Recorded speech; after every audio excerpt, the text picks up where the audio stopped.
Salutations à vous, chers téléspectateurs. J'espère que vous allez bien. Je suis la sœur Thérésia, en direct de l'église ACK Massengo Brazzaville, et je suis très honorée de vous présenter notre émission Il est temps, qui signifie le temps de la fin. Alors, le concept de notre émission est d'édifier nos chers téléspectateurs sur la vie chrétienne, et nous allons éclairer certains points essentiels pour avoir une meilleure vie chrétienne. Et comme thème du jour, nous allons parler de l'approfondissement de la délivrance. Et pour mieux aborder ce sujet, nous avons un invité spécial avec nous qui va répondre aux questions que mes collègues et moi allons poser. Donc, sans plus tarder, nous allons vous présenter notre invité d'honneur qui n'est autre que le révérend pasteur Enoch Kalongo. Merci. Bonjour, Papa Enoch. Bonjour, ma fille Thérésia. Nous vous remercions premièrement d'avoir accepté notre invitation sur le plateau. Merci, je suis là pour votre disposition. Et comme vous le savez, mes collègues et moi avons préparé quelques questions concernant l'approfondissement de la délivrance. Nous savons que cela a été prêché pendant environ 1 mois dans l'église et nous avons préparé des questions qui vont nous aider à mieux comprendre ce thème. Et sans plus tarder, la première question est la suivante. Lorsque vous avez parlé de l'approfondissement de la délivrance dans l'église, vous avez aussi parlé des prisons sataniques. Et j'aimerais savoir qu'est-ce qu'une prison satanique? Merci ma fille pour la question. On ne peut jamais parler d'une prison satanique si on ne comprend pas d'abord qu'est-ce qu'est la prison. Parce que ça évolue. Donc on commencera d'abord à définir les mots prison. Nous avons dit la prison, c'est lorsqu'une personne est privée de la liberté. C'est lorsqu'une personne est séquestrée, une personne qui n'est pas libre en fait. C'est ça en fait la prison. Mais quand on parle de la prison satanique ou spirituelle, on fait allusion maintenant à une prison qui est différente de la prison ou de la maison d'arrêt qu'on voit. Ce sont des choses qu'on ne voit pas, mais on est en train de subir physiquement. Donc, quelque chose de spirituel, mais vous êtes en train de vivre ça dans cette prison. C'est en fait ça. Merci, Papa, pour votre réponse. Comme il a été dit, une prison satanique, premièrement, c'est à peu près comme une prison physique, comme ce que nous voyons des gens arrêtés dans des maisons d'arrêt. Mais cela ne se développe pas physiquement, mais plutôt spirituellement. Donc, de la même façon qu'un prisonnier vit dans une maison d'arrêt, c'est comme ça que nous sommes aussi bloqués dans le monde spirituel. Et il faut à tout prix faire un effort pour quitter cette prison. Et à présent, je vais accorder la parole à la sœur Natalia, qui va poser sa question au pasteur. Merci, sœur Thérésia, pour la parole accordée. Bonjour, Papa Enoch. Bonjour, ma fille. Ma question est la suivante. Pourquoi dit-on que pour devenir une nouvelle créature, il faut passer par la délivrance? Pourquoi dit-on pour devenir une nouvelle créature, il faut passer par la délivrance? Parce que nous disons que la délivrance, c'est le changement d'un état à un autre. Donc, pour devenir une nouvelle créature, automatiquement, il faut qu'un travail se fasse en acceptant d'abord Jésus-Christ comme Seigneur et Sauveur. Et lorsque vous acceptez Jésus-Christ comme Seigneur et Sauveur, vous ne serez plus la même personne. La Bible dit, les choses anciennes sont passées et voici, toute chose doit devenir nouvelle. Automatiquement, cette transformation, cette croyance-là, ramène automatiquement l'homme à devenir une nouvelle créature à travers la délivrance. Donc la délivrance, c'est le changement d'un état à un autre. Et en acceptant Jésus-Christ comme Seigneur et Sauveur, automatiquement, vous quittez un autre camp pour aller vers un autre camp. Automatiquement, il y aura maintenant une procédure, un processus d'enseignement, des prières, des affermissements pour que cette délivrance-là demeure. Donc automatiquement, pour devenir une nouvelle créature, il faut passer par la délivrance, le changement d'un état à un autre en acceptant Jésus-Christ comme Seigneur et Sauveur.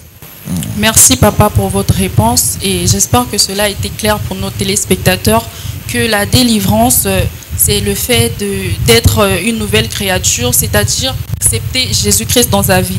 La vraie délivrance pour un chrétien, c'est d'accepter Jésus-Christ étant comme Sauveur et Seigneur dans sa vie privée. Et à présent, j'accorde la parole au frère Luc qui va poser sa question. Merci, sœur Thérésia, pour la parole accordée. Bonjour, papa. Bonjour. Ma question est, qu'est-ce qu'une accusation satanique et comment faire pour l'éviter? Qu'est-ce qu'une accusation satanique et comment faire pour l'éviter? Alors, dans le domaine des accusations, La Bible nous dit que le diable, c'est un accusateur. Un accusateur, il accuse nos frères dans le monde. C'est-à-dire, nous sommes dans un domaine purement constitutionnel. C'est pourquoi tu liras quelque part dans la Bible dit que Dieu est notre juge, Jésus-Christ est notre avocat. Donc, les accusations, c'est le diable qui nous accuse à travers le péché.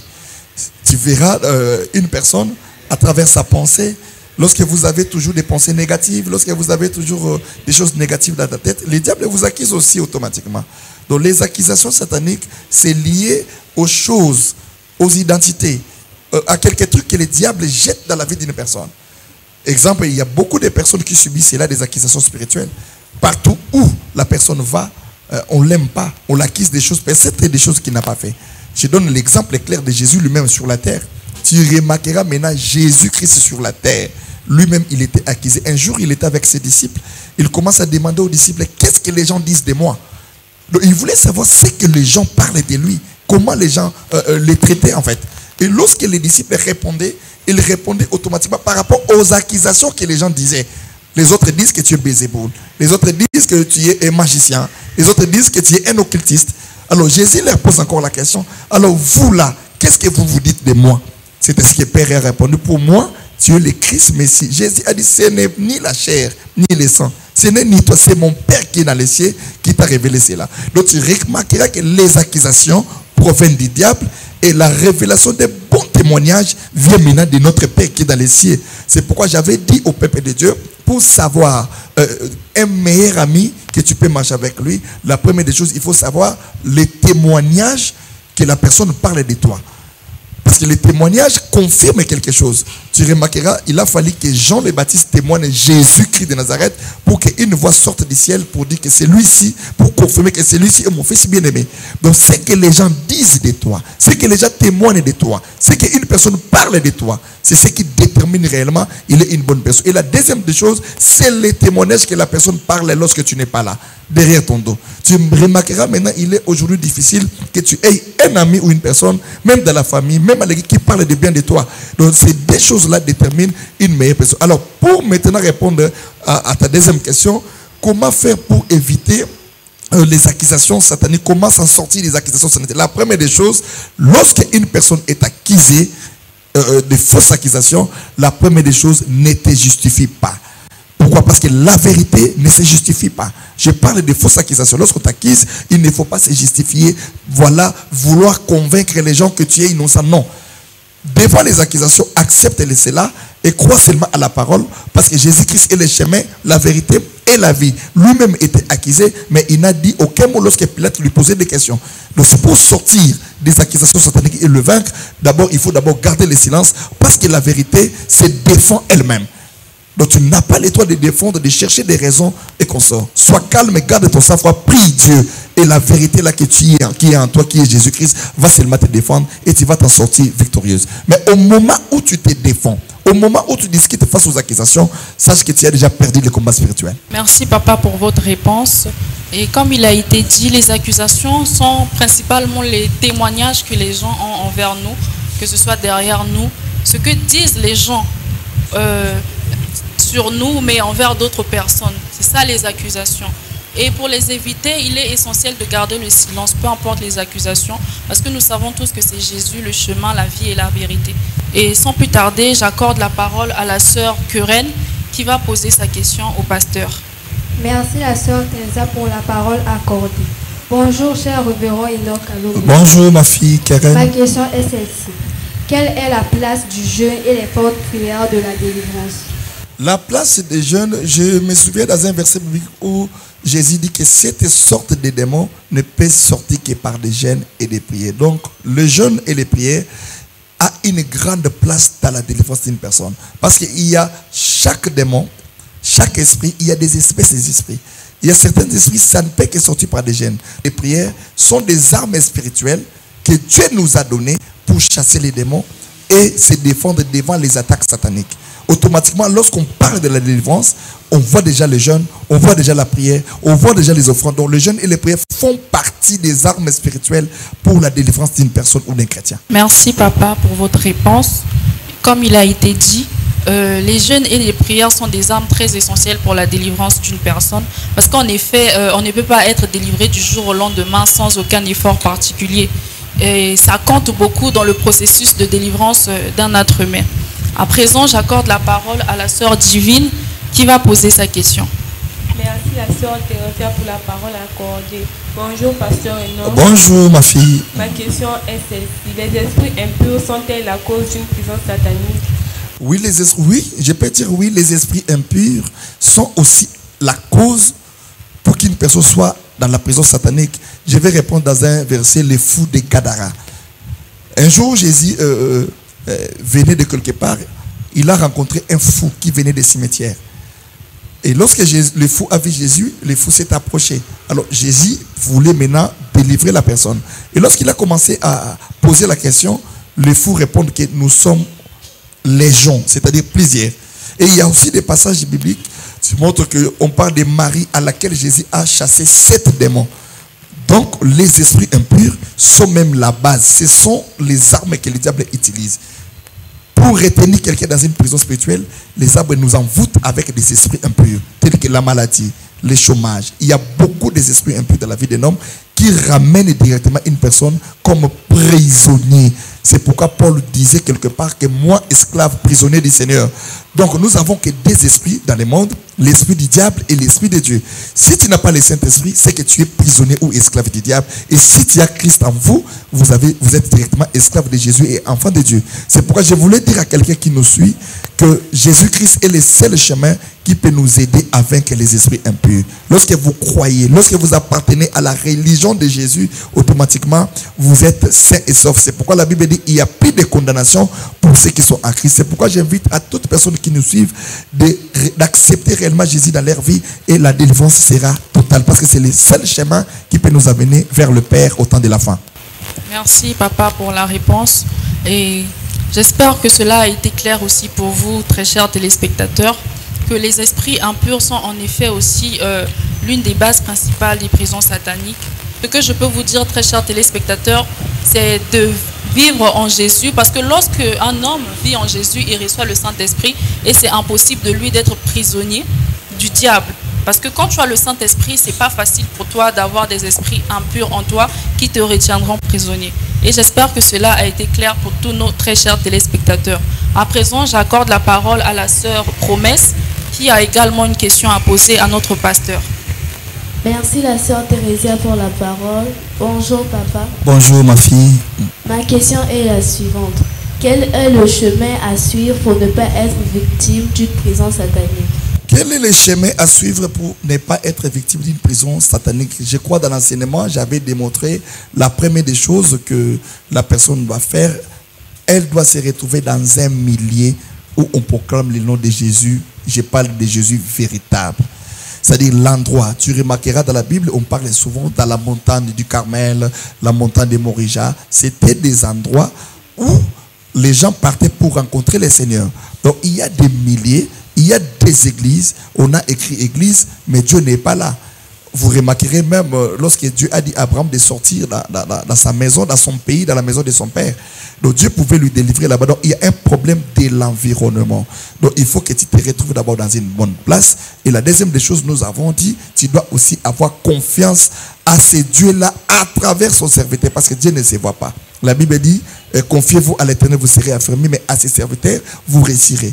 Donc la première des choses, l'endroit où vous cherchez cette délivrance-là, ça doit être une bonne place, la montagne du Carmel. Et la deuxième des choses, la personne à qui vous avez fait confiance, à qui votre Père qui vous montre la parole du Seigneur, qui est comme votre Père spirituel, vous devez avoir aussi confiance à son Dieu-là, avoir confiance en lui. Et je pense avec ces 2 choses, ajouter cela avec la vie de prière des jeunes, la personne sera délivrée totalement au nom de Jésus-Christ. Merci papa pour la réponse. Comme il a été dit, l'environnement est très important pour un enfant de Dieu. Et il faut toujours savoir là où un enfant de Dieu doit mettre ses pieds. C'est pour cela qu'il est interdit qu'un enfant de Dieu aille n'importe où, sans contrôler l'endroit. Il faut savoir là où tu es. Même si c'est une église, il faut d'abord avoir la ferme assurance que cette église est réelle et c'est une vraie église. Ce sera pour toi très difficile d'avancer dans les choses de Dieu. À présent, j'accorde la parole à la sœur Précieuse Qui va poser sa question? Merci la sœur Thérésia pour la parole accordée. Bonjour, pasteur Enoch. Bonjour ma fille. Ma question est la suivante. Quel est le rôle d'une sentinelle dans une prison satanique? Voilà les rôles d'une sentinelle dans une prison satanique. Dans l'enseignement, j'avais dit que tu remarqueras dans une prison physique, lorsque une personne entre dans une cellule ou dans la prison, il y a toujours un garde, une personne, une sentinelle qui garde la prison. Et si vous lisez maintenant Actes chapitre 12, tu remarqueras quand on a arrêté Pierre, la Bible dit les sentinelles dans la porte gardaient la prison. Donc le rôle de la sentinelle est de surveiller la personne qui est emprisonnée. Tu remarqueras maintenant, même sur le plan spirituel, la personne qui surveille, ce n'est pas celui qui t'a accusé. Ce n'est pas celui qui a déposé une plainte. Ce n'est pas celui qui est à la hauteur de ton malheur. Mais au moins, il est là pour te surveiller. C'est pourquoi tu remarqueras dans la vie actuellement ou dans la vie physique, nous les chrétiens, le diable fait toujours en sorte que dans notre entourage, dans nos maisons, qu'il y ait des caméras de surveillance, qu'il y ait des gens qui ont la sémence de la sorcellerie pour nous surveiller. En fait, le rôle d'une sentinelle est juste de prendre les informations d'un prisonnier pour aller les déposer dans le monde des ténèbres pour que tu sois exposé. Parce que le diable, la force du diable se manifeste au moment où il connaît nos choses et au moment où il n'est pas encore dévoilé. C'est pourquoi on dit souvent tout ce qui est dévoilé est condamné par la prière. Pourquoi? Parce que les diables vivent en cachette. Il ne veut pas que quand il est dans la vie d'une personne, tu peux être malade, mais c'est un esprit impur, mais il veut te convaincre que tu dois aller à l'hôpital. Donc quand tu pars à l'hôpital, il y aura toujours des résultats qui vont sortir. Donc le diable est capable de te faire montrer que tu souffres d'une maladie au moment où c'est un esprit impur.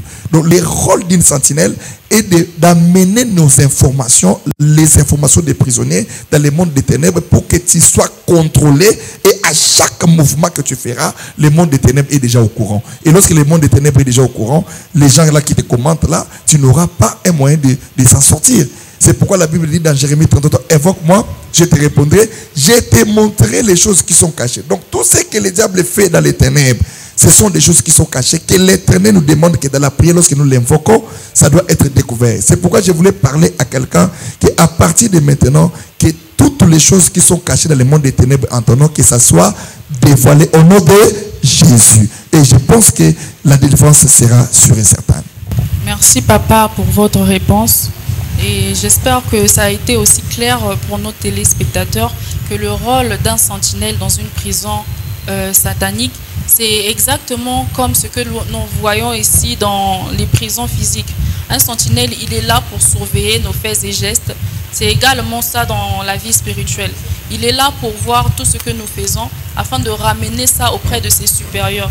Et lorsque votre vie ou votre avancement est exposé dans le monde des ténèbres, cela devient un truc très dangereux parce qu'ils vont l'utiliser pour agir contre vous. Donc voilà pourquoi il est très important aussi qu'un enfant de Dieu puisse savoir comment sortir d'une prison satanique. Et pour conclure notre émission, j'accorde la parole à la sœur Natalia. Chers téléspectateurs, nous sommes arrivés à la fin de notre émission Il est temps.